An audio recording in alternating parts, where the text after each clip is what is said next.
पुनः स्वागत है। जैसा कि हम लोग डीएलएड सेकेंड सेमेस्टर के बारे में पढ़ रहे थे, अभी तक हमने हिस्ट्री पार्ट पढ़ा। आज हम ज्योग्राफी पार्ट का प्रारंभ करते हैं। तो ज्योग्राफी पार्ट का जो है टॉपिक शुरू होता है प्राकृतिक शक्तियाँ तथा उनका मानव जीवन पर क्या प्रभाव पड़ता है। तो प्राकृतिक शक्तियाँ क्या है? देखिए, मूल रूप से प्राकृतिक शक्तियों के बारे में अगर देखा जाए तो मूल रूप से प्राकृतिक शक्तियां हैं सूर्य, चंद्रमा और पृथ्वी। ये तो मूल रूप से जो जीवग्रह हैं तो बहुत सारे, लेकिन ये मूल रूप से यही प्रभाव डालते हैं प्राकृतिक शक्तियों के रूप में। सूर्य, चंद्रमा और ये प्रभाव मानव जीवन पर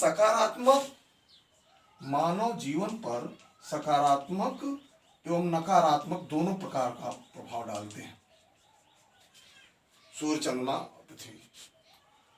सकारात्मक प्रभाव आप देख लें तो सूर्य ही एक प्रकार से पूरे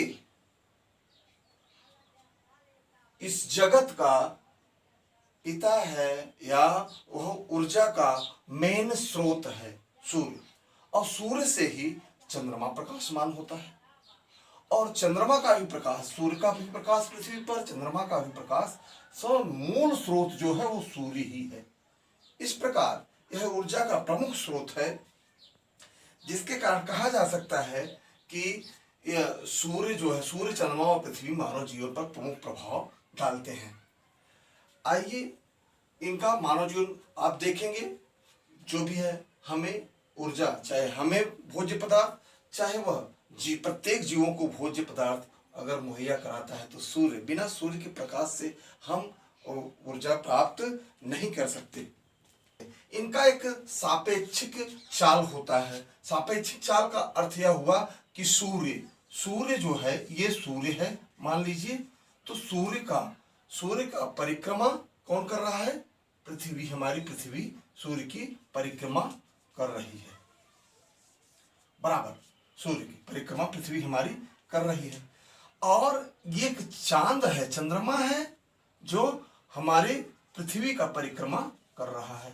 तो एक सापेक्षिक चाल चलते रहते हैं एक दूसरे को। सूर्य की परिक्रमा पृथ्वी करती है, और इस बार कहा जाता है ये उपग्रह है। चंद्रमा जो है पृथ्वी का उपग्रह है, मात्र एक उपग्रह है।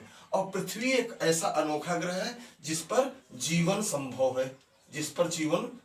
है, आपको बताया भी गया है कि पृथ्वी एक ऐसा ग्रह है सभी ग्रहों में जिस पर जीवन संभव है। तो यही मानव जीवन पर क्या सकारात्मक क्या नकारात्मक प्रभाव पड़ता है, यह भी हम देखते हैं। आइए इसके आगे चलते हैं। आप देखेंगे कि घूर्णन गति करता है जो है चंद्रमा, जो है हमेशा घूर्णन गति के रूप में घूर्णन गति करता है अपने अक्ष पर। चंद्रमा जो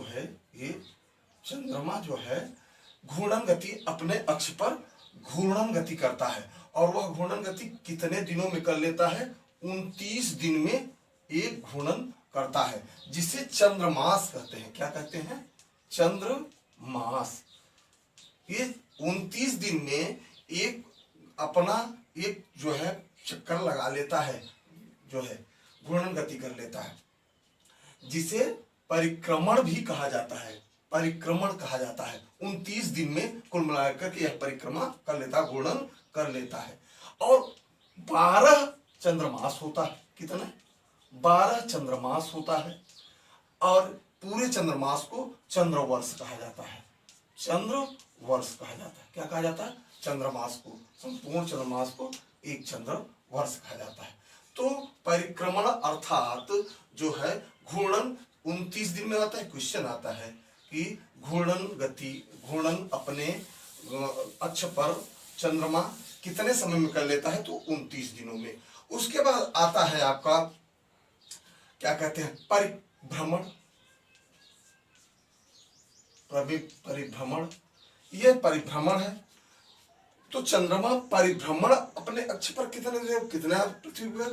तो वह होता है 27 दिन 7 घंटे और 43 मिनट। 27 दिन 60 घंटे 43 मिनट अपने अक्ष पर परिभ्रमण कर लेता है वह जो है। तो कहा जा सकता है, ये क्वेश्चन आते हैं कि परिक्रमण काल क्या है उसका और परिभ्रमण काल क्या है। तो आपको दोनों लगभग नियर अबाउट है, लेकिन वो 29 दिन है, उसे चंद्रमास कहते हैं। यह परिभ्रमण काल 27 घंटे 27 दिन 7 घंटे और 43 मिनट का होता है। ये हो गया आपका परिभ्रमण और परिक्रमण। इसके साथ साथ होता है चंद्र दिवस। चंद्र दिवस होता है 24 घंटे 50 मिनट का। चंद्र दिवस होता है 24 घंटे 50 मिनट का। एक चंद्र दिवस कहलाता है 24 घंटे 50 मिनट का, जो अपने पृथ्वी के अक्ष से स्टार्ट करता है और पुनः पृथ्वी के सामने पहुंच जाता है, उसे एक चंद्र दिवस कहते हैं।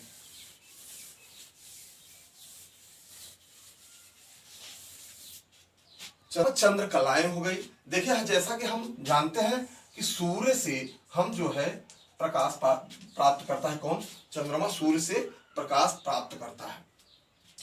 और ये चंद्रकला सूर्य से प्रकाश प्राप्त करता है जो है चंद्रमा। तो यह निश्चित है इसका एक ही पार्ट प्रकाशित होता है, चाहे ऐसे देख ले चाहे ये वाला पार्ट देख ले, एक तरफ का भाग छिपा हुआ एक तरफ का पार्ट पूर्णतः प्रकाशित होता है। और जैसे जैसे यह घूमता जाता है, जैसे जैसे यह घूमता जाता है वैसे वैसे प्रकाश का जो है, जैसे जैसे घूमता जाएगा वैसे वैसे प्रकाश कम होता चला जाएगा, प्रकाश कम होता चला जाएगा। ठीक, प्रकाश कम होता चला जाएगा, अंत में हंसली के समान हो जाएगा। कुल मिलाकर के प्रकाश कम होता चला जाता है जैसे जैसे घूम।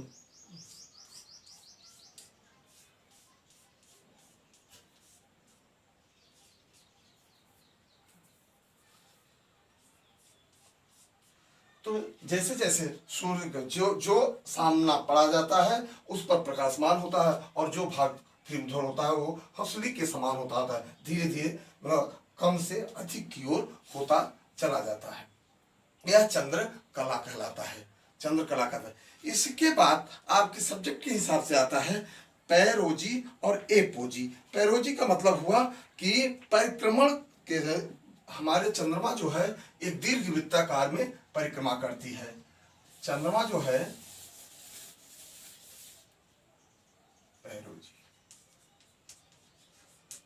पैरोजी का मतलब हुआ कि ऐसा दीर्घ चंद्रमा जो है हमेशा पृथ्वी का एक दीर्घ वृत्ताकार में परिक्रमा करता है, दीर्घ वृत्ताकार में परिक्रमा करता है। परिक्रमा करते समय वो जो नजदीक होता है दीर्घ वृत्ताकार में परिक्रमा करता है, ऐसे समय चंद्रमा जब सर्वाधिक स्थिति पृथ्वी के निकट होता है, चंद्रमा जब सर्वाधिक निकट का समय जब होता है, उसका जितना नजदीक का निकट के समय चंद्रमा की दूरी जब कम होती है तो पैरोजी कहलाता है। और यही दूरी जब चंद्रमा की पृथ्वी से चंद्रमा की दूरी जब दूर होती है तो क्या कहलाता है? जब दूर होता है तो यह तो पैरोजी कहलाता है, और वह कहलाता है एपोजी। क्या कहलाता है? एपोजी। ये क्या है? एपोजी, पैरोजी। कहने का मतलब है कि जो परिक्रमा करते समय जो काल अवधि सबसे नजदीक हो जाता है चंद्रमा और पृथ्वी का, वह पैरोजी कहलाता है। और परिक्रमा करते समय जब काल अवधि सबसे दूरी छल्ले पर आ जाता है, क्या कहते हैं, चंद्रमा का दूर होता है, तो वह एपोजी कहलाता है। एक लेवल लाइनर क्वेश्चन में यह भी क्वेश्चन आता है। उसके बाद आपके जो है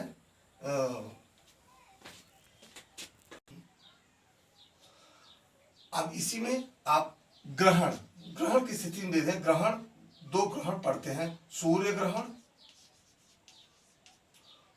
ग्रहण एवं चंद्र ग्रहण।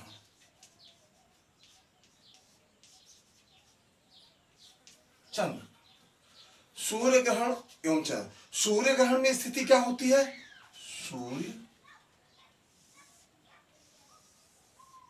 सूर्य होता है, उसके बाद होता है चंद्रमा, उसके बाद होता है पृथ्वी। कुल मिला करके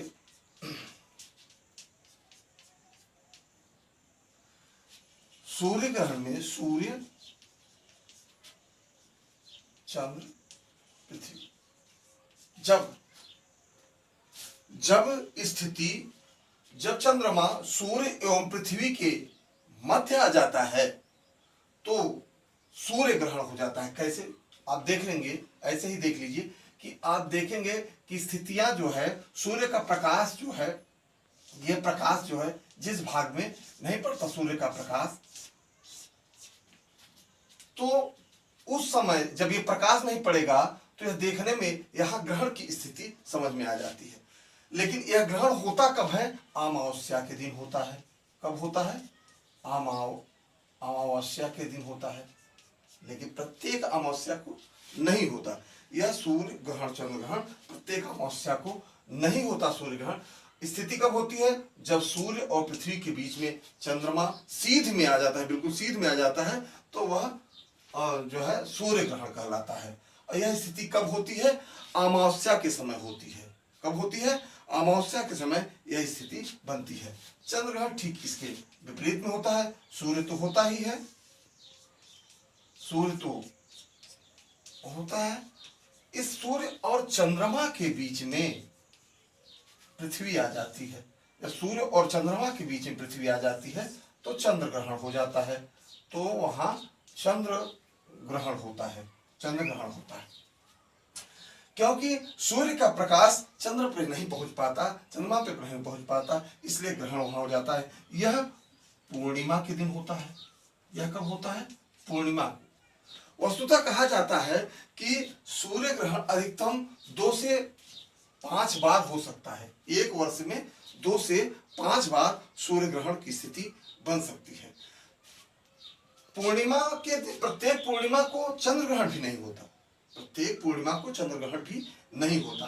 स्थिति जब इस तरीके से होती है, और होती कब है? क्योंकि हमारा जो चंद्रमा और पृथ्वी का जो वह है, और 5 अंश कक्षीय तल का झुकाव होता है।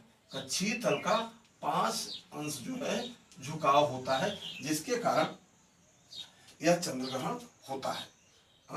यह सूर्य, आप यही कहेंगे सूर्य और पृथ्वी के बीच में चंद्रमा आ जाता है तो सूर्य ग्रहण होता है। यह अमावस्या के दिन होता है।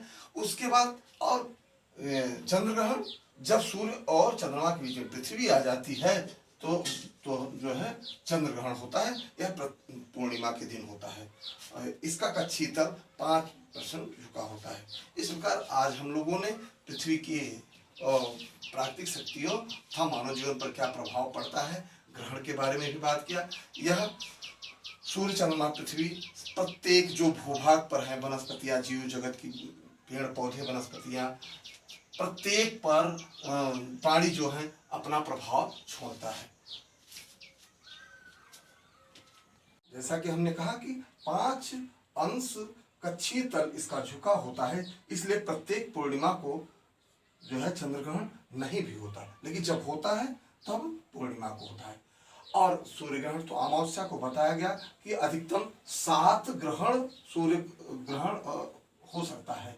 अच्छा, ये भी धीरे धीरे जब सूर्य का जब ग्रहण होता है और जब इसके धीरे धीरे ग्रहण समाप्त होने लगता है तो यह किरीट बनना शुरू हो जाता है, धीरे धीरे रिंग के समान छोड़ने लगता है, जिसे डायमंड रिंग कहा जाता है। कौन सा कहा जाता है? डायमंड रिंग कहा जाता है। धीरे धीरे जो छोड़ता है ये रिंग के समान, ये डायमंड रिंग कहलाता है। एक चीज और नहीं बताया था आपको चंद्रकला में कि चंद्रमा जो है, हमने कहा था चंद्र जो है पक्ष 2 होते हैं, 2 पक्ष होते हैं इसमें। क्या? एक शुक्ल पक्ष, एक कृष्ण पक्ष।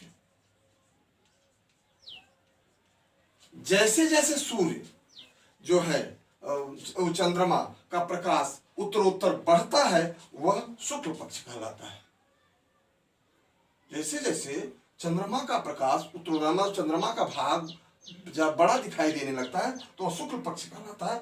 और जैसे जो उत्तरोत्तर घटता है, बढ़ना उत्तरोत्तर